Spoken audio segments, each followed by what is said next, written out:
Let's just get this recorded because this is gonna work. Hey, welcome back to the Constitutionals with your host Chad. That's me. I'm the guy. I didn't do a theme song today because there's something wrong with Audition and my microphone, and I'm not gonna test my luck here. Okay, so let's get right into it. This week's Constitutionals. I want to talk about Saturday. I spent a lot of time, and by spent a lot of time, I did nothing. I watched a bunch of indie movies, and three of them. I didn't start the third one. They were Joshi and My Blind Brother, and I will plan on watching Adult Beginners that same day, but I did not end up doing that. But they were such wonderful movies, all starring Nick Kroll and Jenny Slate in some combination. But the two I watched, they were very enjoyable. I had a lot of fun with Joshi, which is a lot different than what I thought it was going to be. I knew it was going to be super sad. It was at the beginning of the movie. I'm not spoiling. I'm not ruining anything. Beginning of the movie, Thomas Middleditch's fiance is played by Alison Brie. She's in it for 5 seconds. Kills herself, but she doesn't kill herself in a way that a regular person kills herself. She kills herself by asphyxiating, by using one of his belts, put up against the door. He comes back from the gym, can't get inside, busts through the door, and what I would describe as this makeup level on that, the makeup game on that was insane. Her face was just pale, eyes blown out, lips dry. There's nothing. She looked like a real dead body. I wouldn't be surprised if they got a real dead body for an indie movie. It was great. And then Thomas Middleditch takes he and his friends a few months later have to go on this bachelor retreat. They can't get their deposit back. So it's Adam Pally, Brett Gelman, Nick Kroll, and some guy, I don't know whose name it is, Alex something. It's a great, they all had their own issues. Pally meets Jenny Slate, and he and Jenny Slate just hit it off. And then he doesn't tell her he's married. And then the next night he tells her. And it kind of changes the dynamic of their relationship. And then their 2-day relationship. And Brett Gelman has issues. He did mushrooms the second day and brought down the night. And then Nick Kroll is tired of setting up the party for everybody. God, it was a really enjoyable movie. Watch it on Hulu. So if you want to watch it, it's fantastic. And then I watched My Blind Brother. Well, I watched My Blind Brother first. I enjoyed it a lot. Very Nick Kroll, Jenny Slate. Nick Kroll takes care of his blind brother, he helps him train and stuff. And they run, and the blind brother's enjoyable.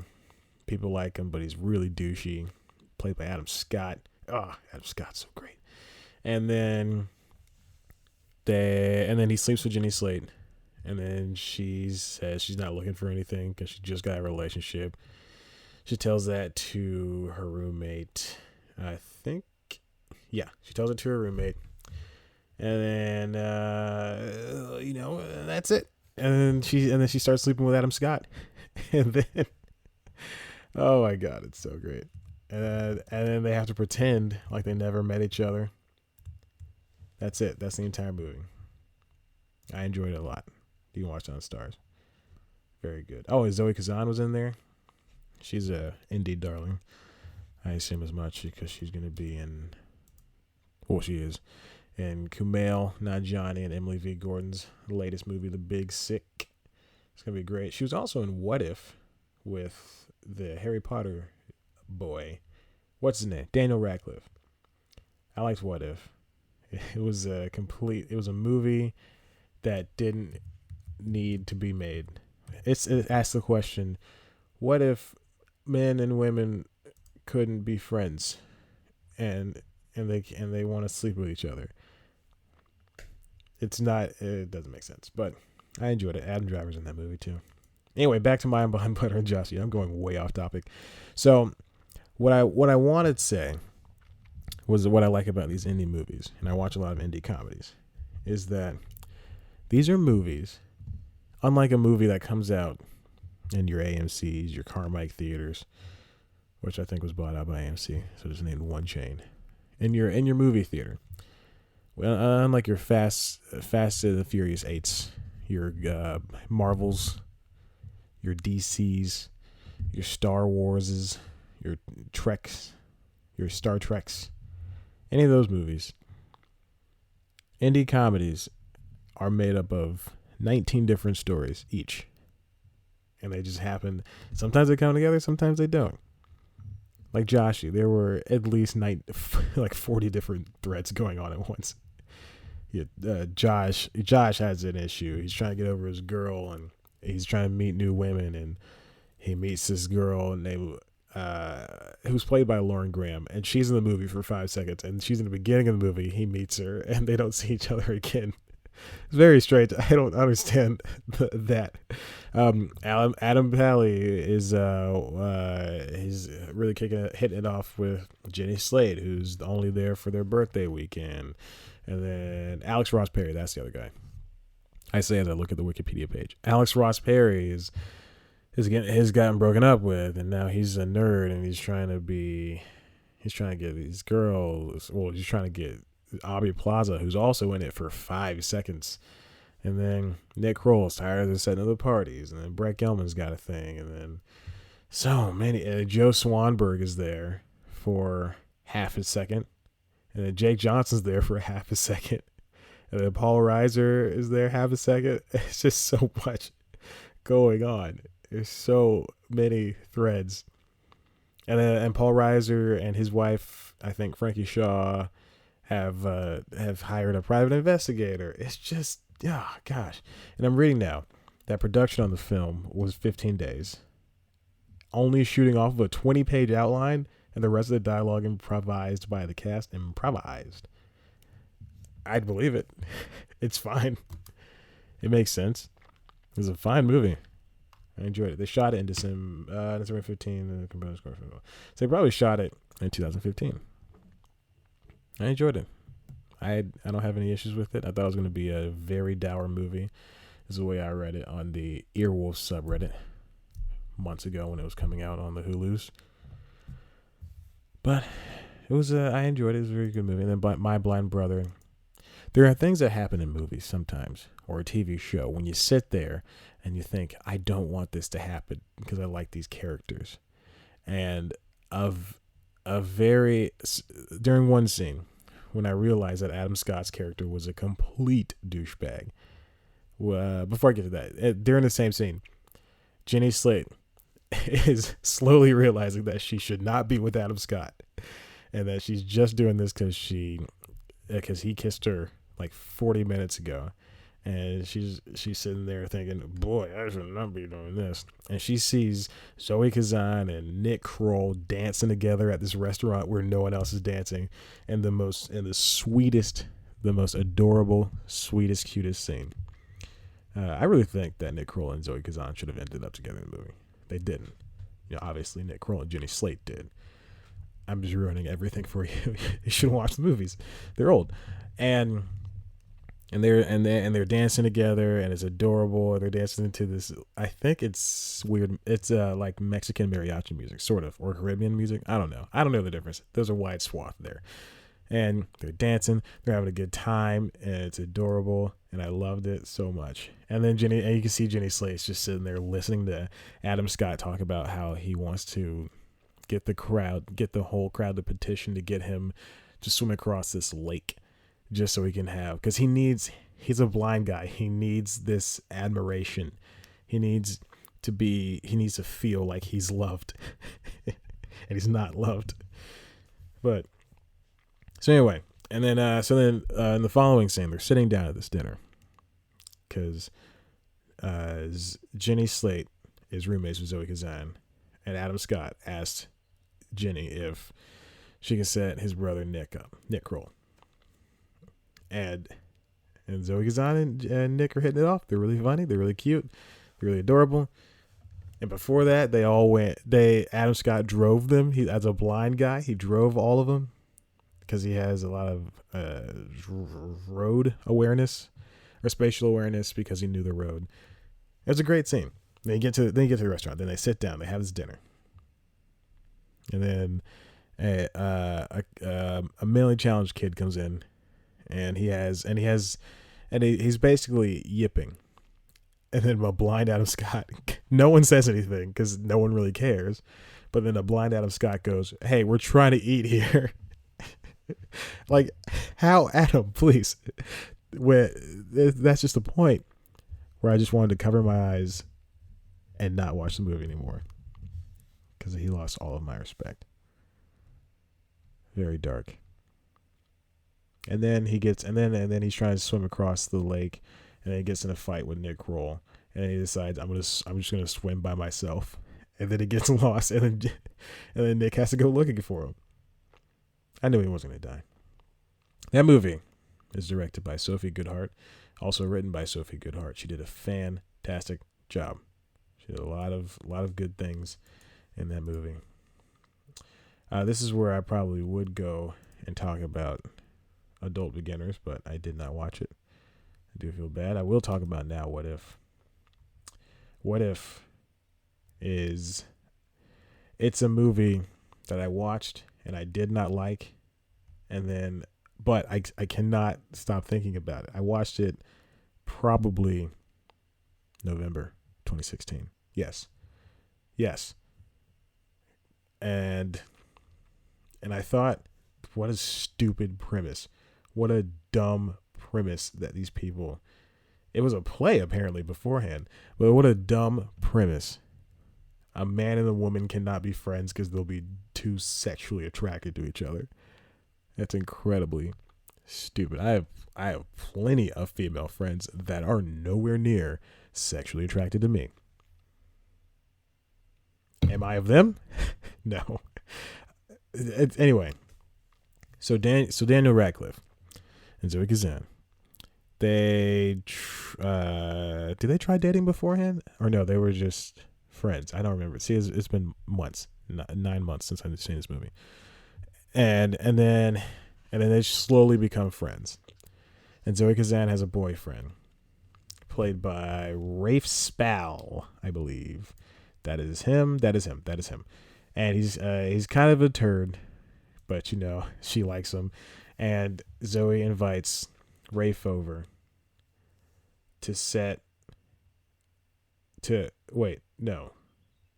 and Rafe are having a dinner thing with Zoe's sister, Megan Park, played by Megan Park, and invites Daniel Radcliffe over so she can set him up. And then again, same thing happens in this movie is what happens in My Blind Brother with Zoe Kazan, where, except in My Blind Brother, she told Jenny Slate, "How long have you been in love with him?" Talking about Nick Kroll. And What If, Megan Park's like, "You're totally in love with him." I don't understand. I don't get it. Just writing stuff. So they just become friends, and then there's obviously this sexual tension, obviously, and they hang out all the time. They go to different places all the time, but the C story of the entire movie, other than I think Zoe Kazan has a job thing, and they're trying to get her to go across the world to England, I believe, or something across the world.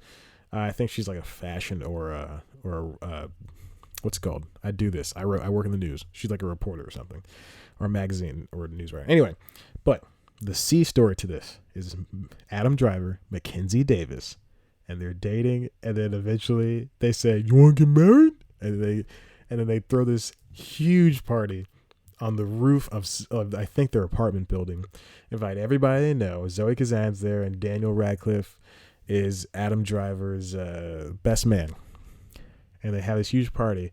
And then my favorite scene in any romantic comedy, Adam Driver and Mackenzie Davis say, "We invited you here, thank you, to our engagement party." This is my Adam Driver, and he says, "We decided to get married today, so let's get married." And then he brings Daniel up as his best man, and they get married. It's great, it's fun, and they all have a dancing party.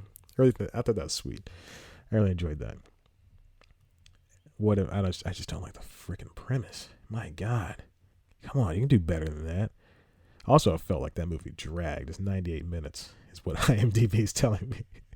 98 minutes, and that movie was a drag. Same thing with, see, I don't know if I like it, but I think about it constantly, pretty much once a week.